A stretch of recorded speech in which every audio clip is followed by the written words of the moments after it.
Hey, what's up, Roxstars? What it is, what it ain't, and what it's gonna be.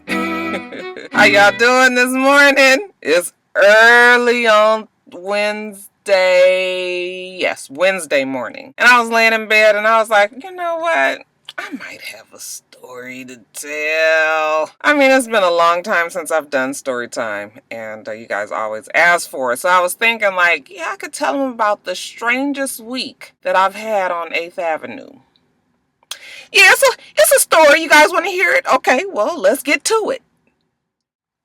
So you guys, I grew up on 48th and 8th Avenue. My parents lived on the backside of Crenshaw High School. So it was like right where the football field is. That's where I grew up, and that's still where my father lives. And anybody who's from Los Angeles that lived in the avenues was quite familiar with gang violence. It just was an everyday occurrence, even though I never felt unsafe. You know, you just had to know how to move in the neighborhood. I felt like I had a middle class existence. Most of the people in my neighborhood worked, and you know, they had successful jobs and all of that. I mean, it was just LA. People want to call it South Central. It's not really South Central. It was really just South LA. So it was always shit going on.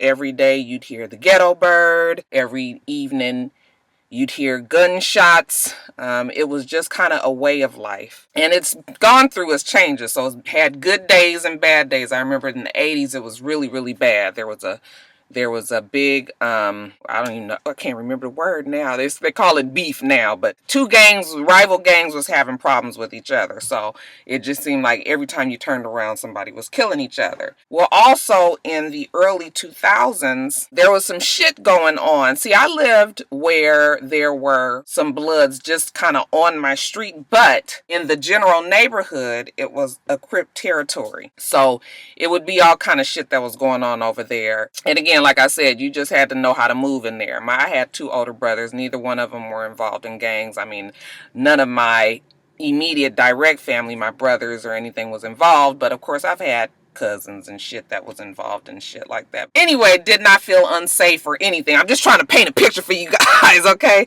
So in the late 90s, early 2000s, I don't know exactly what was going on, but we had a surge in killings. I think I've kind of told you guys about this one story. Once I was over at my parents' house. It was the first day of my maternity leave with Jada. Joe was just not quite 2 years old yet. Their birthdays are 3 days apart. And I think I went on maternity leave like at 36 weeks or something like that. So it was the first day of maternity leave, and I went like normal over to my parents' house. I had a Ford Explorer at the time. I packed up little Joe, put him in the back seat, and drove over to my parents' house. My parents had a long driveway, and they also had a whole bunch of fucking cars. Okay, so I parked on the street. And right when I was getting out of the car, I heard something going, pat, pat, pat, pat, pat, pat. And I was like, that sounds like gunshots, which wasn't out of the norm, but it kind of was, because it was like 11:30 in the morning. So I was just like, who's shooting this early in the fucking morning? And then I heard pat, pat, pat, pat again. And I was like, that shit is real close. So then I like dug down, because I mean, really, it sounded like they were right next to me. And literally they were.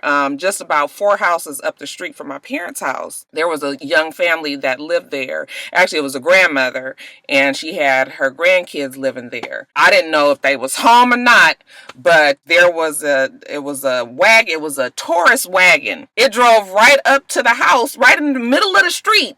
Parked in the middle of the street, you guys. And 2 guys got out of the car and stood in the street and just shot the house up. Okay, so I see all of this going on, and I'm thinking to myself, like, oh my God, I am fucking 9 months pregnant. I got my 2-year-old baby in the back seat.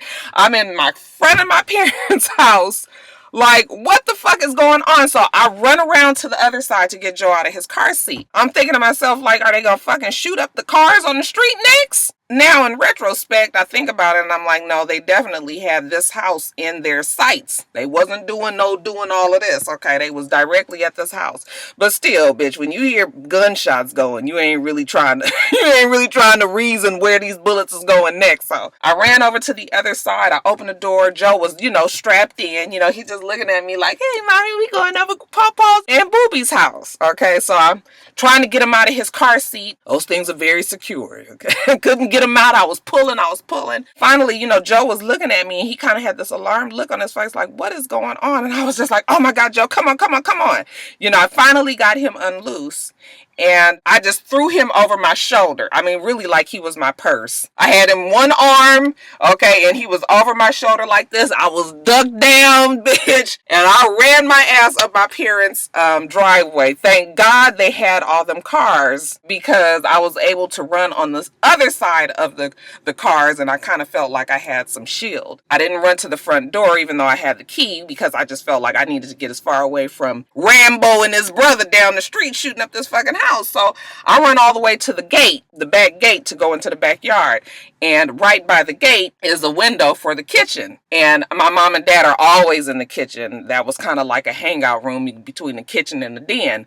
Well, I could hear them talking in the kitchen. They ain't even hearing all this shooting going on. They watching TV in there, just talking. And I go, Dad, open the gate.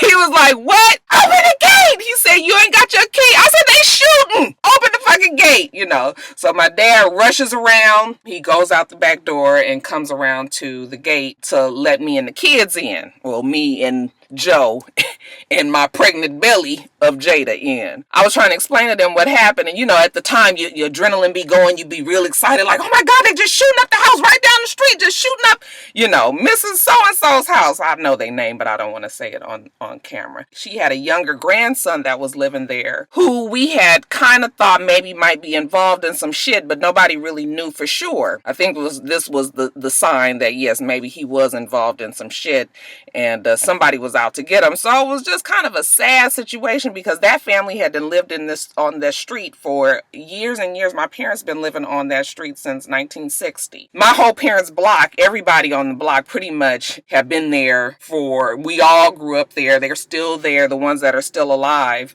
So it's a tightly knit neighborhood. Everybody is pretty close on the block. So I was just like, damn. I hope that they're okay. Well, come to find out that nobody was home. So they were okay, but I'm sure, ain't nobody trying to fucking get home from, a hard day's work and find their house all shot up. So that was on a Monday. A couple of days later, I was on my way home from my parents' house. It was about 3:30 in the afternoon, and I had been there all day because that's pretty much what I did. I would get up, go over to my parents' house. My mom and I would go shopping, just walking around the malls, or Tuesdays she used to like to go and have her senior citizens discount. Okay, she'd be up there in fucking TJ Maxx and Marshalls for fucking hours and hours, going from rack to rack to rack. You guys, my mom was the queen of shopping. She could shop your ass under the table. She never got tired. She could look through every single rack. She would find every piece of clothing, that's been marked down and marked down and marked down. I mean, she knew how to, she knew how to do it, bitch, okay? It would be so funny. I would go to my mom's house and she'd be like, look, let me show you what I got. She'd be so proud of her little sales. She'd take me in her sewing room and she was like, look at that. It's hanging up on the door. And I'm going, oh yeah, that's nice, Mom. She was like, guess how much? That was always her first question. Guess how much? Because it ain't got shit to do with the outfit. It's got to do with the markdown, the come up. Anyway, so yeah, me and my mom, we would get up and go shopping and just kind of spend the day together while my husband was at work. And then when my husband was coming home from work, then I would go home. So on this particular day, I might want to say it was a Wednesday. I'm driving home. I'm going up 8th Avenue. And for anybody that's familiar with, the neighborhood over there, right at 8th Avenue and 52nd Street is, I don't know if it's still there anymore, but at the time there was a continuation school there. They got out around the same time that Crenshaw High got out, which was somewhere around 3:10, 3:15. So when I was going home, it's a whole lot of activity. The kids are getting out of school, kids are walking home from school, kids are driving, people are picking up their kids, there's football practice or whatever going on the field. Nothing out of the ordinary. Any time that a school lets out, this is what's going on. So I'm driving down 8th Avenue and I'm stopped at 52nd Street. There's a stop sign right there, 4-way stop. All of a sudden, I see this guy come running, top speed. Okay, he's running from the area of the school, of the continuation school. Not sure if that's where he was coming from, but he was running from that area, and he crosses right in front of me, and he actually kind of hit the front of my Explorer. Okay, and when he hit, it was kind of like I saw his face and I could tell that he was really, really terrified. And I'm thinking to myself, like, what the fuck is going on? But you kind of think also like, this is kids, they horsing around, they running, they playing. But then when I saw his face, I was just like, yeah, this don't look like, horseplay. So he runs across the street. There's a house that's right on the corner there. And a lot of people in LA, they would hop fences, because all of the houses are pretty close together and everybody has a fence, a gate around their house. So a lot of times if you're trying to get away from somebody, trying to get away from the police, because I've seen them do it quite a few times, they'll jump from backyard to backyard, from fence to fence, trying to throw off whoever they're trying to get away from. So this boy, he ran to this house, and this house had this fence, but they had made this fence extremely high because I think they were trying to keep people from going into the backyard of their house. So the fence was high. So the boy ran to the corner of the house and he was trying to hop the fence and he couldn't get up there. The next thing I know, you guys, another guy comes running across in front of my car again. Okay, very determined look on his face. I was like, this shit is not gonna be good. He runs right up to the guy that's trying to jump the fence, and when the guy turns around, the guy just kind of just pulls out a gun and just goes pow, pow, pow, pow, pow. 5 shots and kills the boy right there in front of the house. Now, again, I'm pregnant. I got Joe in the back seat. I am like, what the fuck? Everybody is screaming. Everybody is running. I see the person that actually owns the house or lives in that house. They come out on their front step, and then when they see what happens, they hurry up and close the door again. And the guy that shot, he just turns around and walks back in front of my truck and goes on down 52nd. You guys, and I was so shocked because normally I would have been like trying to throw my car in reverse and turn the fuck around and all of this, but it was so strange. I was like stuck there because I was just like, no, he did not just kill this boy right in front of everybody at 3:30 in the afternoon and just walk off like that. I was just amazed, but of course I was afraid, and my first thought is I've got to get my child safe somewhere. So I turn around and I go back to my parents' house, and I was like, what the hell is going on? Like somebody just got killed right in front of me. My parents was just like, what? I said, right there on 52nd and 8th Avenue, somebody just shot this boy. I don't know if he dead, but I have a feeling that he is, because the boy was right up on him and shot him. It was a sad situation. The police came out and talked to everybody and all of that, but I couldn't even really remember what the guy who was shooting looked like because I was so busy focusing on the other kid that was trying to get over the gate. And I just remembered looking in his face when he kind of crossed in front of my truck, and I was just like, wow, this is crazy. I've seen people get shot living over there, and it's been a lot that's happened on the block. Okay, and now, like I said, I lived there my whole entire life until I got married. Well, until I moved out at 19 or so. But my parents was there, so it was like I was always over there. And so, we had seen a lot happen on 8th Avenue and in the surrounding neighborhoods. But that one shooting was just so affecting to me because I remember looking into the boy's eyes, and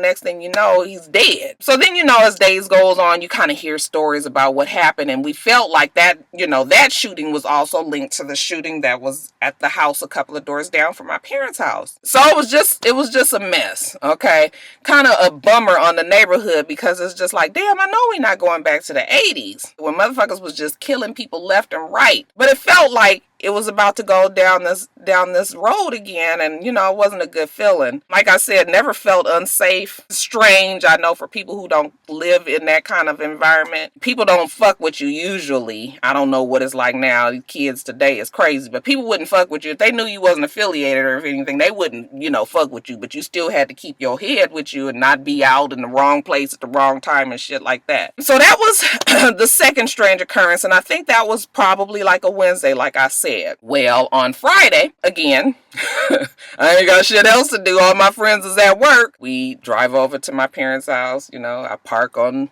the front of the house like I normally would. Kind of cautious, looking around, not feeling like anything was going to happen. It was a peaceful, sunny, sunshiny day in LA. Right when I was getting out of the car, I could see a lot of the old people on the street kind of walking up the street. And I was just, you know, I was like, where's everybody going? I was getting Joe out of the car, and my neighbor across the street, she came out and she was like, Roxanne. And I was like, hey, Miss Dawson. She said, guess who's down the street? Guess who's at Crenshaw? And I said, who? And she said, Prince. Prince is at Crenshaw High. And I said, Prince? Prince, like Prince Rogers Nelson? Prince? And she was like, no, Prince is down there. You need to go down there. The Prince is down there at the garden right there now, Crenshaw High School. They got very popular for this urban garden that they had. It became so known that they actually started making salad dressings from the, you know, the ingredients that they grew in this garden. And it was like this really big deal, and it was on the news all the time, and people were always talking about it. And when they had their salad, like I said, that was a big deal, and everybody was proud of the students, and you know, just letting people know that, you know, we as black kids know about agriculture and horticulture, and you know, we can grow shit. And I mean, they had the full-blown garden, roosters and shit. Like, I would drive over to my parents' house, and sometimes the damn roosters would get out and they'd be all on the street. This is in the middle of LA. It's roosters on the corner of 50th and 8th Avenue. I remember one time one poor rooster got hit. It was like dead in the street, and like 3 roosters was sitting around and looking at it like, oh, they didn't kill George. they was so upset. They didn't know what to do. They were just looking around like, you motherfuckers ran over one of our homeboys. Anyway, so yeah, they had the full farm field, the full garden. It was big. It was beautiful, you know, and they had a lot growing back there, and it was very popular at the time. So I was just like, wow, Prince is over at Crenshaw High. Okay. So, you know, the old people is walking over there. So I grabbed Joe's hand, and we walk on down there too. As I'm getting closer, I'm like, that's a white guy. And I'm getting really close, and I was like, oh, that's Prince. Is that Prince Charles? Like Prince Charles of Wales? I'm looking at him from far away. I can see it's a white guy. I see a couple of Secret Service looking kind of men around him. But it's no fanfare. It's no news people there. It's just a few people in the garden. And this white man, very, very white, pale white, getting to the, you know, somewhere around reddish, because like I said, it was a nice hot sunshiny day in LA. And sure enough, you guys, when I walk all the way up to him, you guys, it's fucking Prince Charles in the garden at Crenshaw on 8th Avenue and 50th. The old people are all just going up to him and shaking his hand through the gate. And he's just shaking everybody's hand through the gate. And, you know, they're all just like, oh my God, you know, God bless you and all this.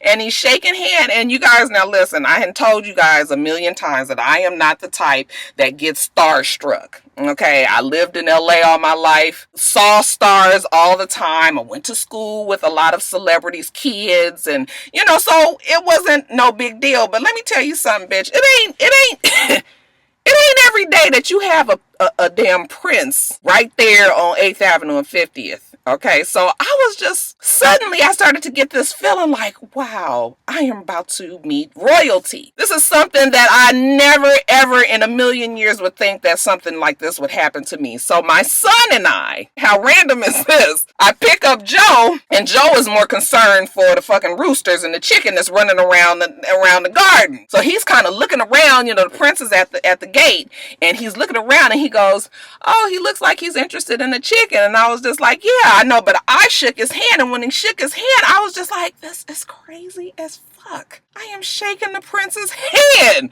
Okay? So I wanted Joe to shake his hand too, but Joe kept on looking at the roosters, and the prince was just like, oh, he's really trying to get to him. He's like, I wish I could let him come over here and play with him. I said, Joe, shake his hand, shake his hand. So Joe, kind of reluctantly was just like, shake your hand. Now get out the way so I can see the damn roosters. Nice man, you guys. I mean, crazy. He's standing there, he's talking to all of the old people. I'm the only young one there because everybody is at work, right? So he's talking to the old people. My loud ass neighbor, Miss Dawson, bless her heart. I think she's still there.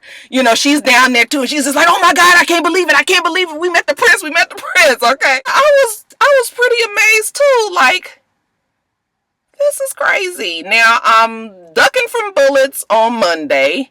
I see somebody get killed on Wednesday. And then I'm shaking royalty's hand on Friday. I go over to my parents' house, and again, they're in the kitchen. And I go, Mom, you are not going to believe this. And she goes, what? I said, Prince Charles is at the garden up at Crenshaw High. And she said, what? I said, he's at the garden at Crenshaw High. She said, what's going on down there? I said, I don't know what's going down there. He's looking at the garden or something, but he's just down there. She's like, I haven't seen it on the news. I said, because it's not on the news. There's no news people down there, nothing. It's just him and a couple of Secret Service people and, the people that runs the program down there. She was just like, strange. I said, come on, let's walk back down there so you can see him. So she puts on her little shoes and stuff. Throws her little velvet velour, tracksuit on, because, honey, my mama had about 100 of those. So she throws her little suit on, and right when we're walking down there, how about they gone? And I was like, what happened? They were just down here. And she was just like, why you didn't come and get me before you went down there? I said, because I thought they meant Prince, like Prince, Purple Rain Prince. And she was like, dang, I didn't get to see it. I said, I'm sorry, Mom, but I did shake his hand, and Joe shook his hand. So, we had our brush with royalty. And it was wild because, we never really knew who shot up the house down the street. I think the kid that killed that boy down the street, though, was caught because, like I said, you could tell they were all like high school age, and it was right in the middle of the fucking day. But as far as Prince Charles was concerned, there was absolutely no news coverage. Okay, my parents and I watched the news that evening to see if they were going to talk about the fact that he was at Crenshaw High, and it never was on the news. So I thought it was really, really cool that Prince Charles actually wanted to know more about this garden and came down there and didn't have all this fanfare, met the people in the neighborhood and shook hands and stood out there and talked, because I know he was fucking hot. He was sweating. He was turning red. He was a very nice gentleman, very kind. Just got that just from talking to him for a few minutes there. So I was just like, wow, he came here to LA. He might have been there for something else, but he made sure that he came by this. I mean, just so fucking random, you guys. How many times do you see the prince in the hood? How many times? I mean, you can count on no hands, right? So yeah, you guys, it was a wild week. Honestly, one of the craziest weeks that I've ever had on 8th Avenue. All right, you guys, so that's it. I had a story time for you, huh? I'm glad I was able to remember that I had that story. I actually have written about that, and it was on my Facebook page years ago. Some of you guys may have remembered me talking about that story before, but I figured, you know what? I ain't never said it on my channel, so might as well say it today. But I got to get to work. It's early before work. Haven't even left yet, but about to get out of here. Thought I would do this real fast. So I hope you guys enjoyed it. And when I think of another story to tell, I will tell it. Okay? I'll tell it. I promise I will. All right, but let me get off of here. You guys make sure that you rate, comment, and subscribe to the channel. I'm itsrox. The channel is for itsrox, and everything else I do will be in the bottom bar. All right. All right. So I hope that you have a wonderful, wonderful rest of your day, and I plan on doing the same. Until next time, Roxstars. Bye.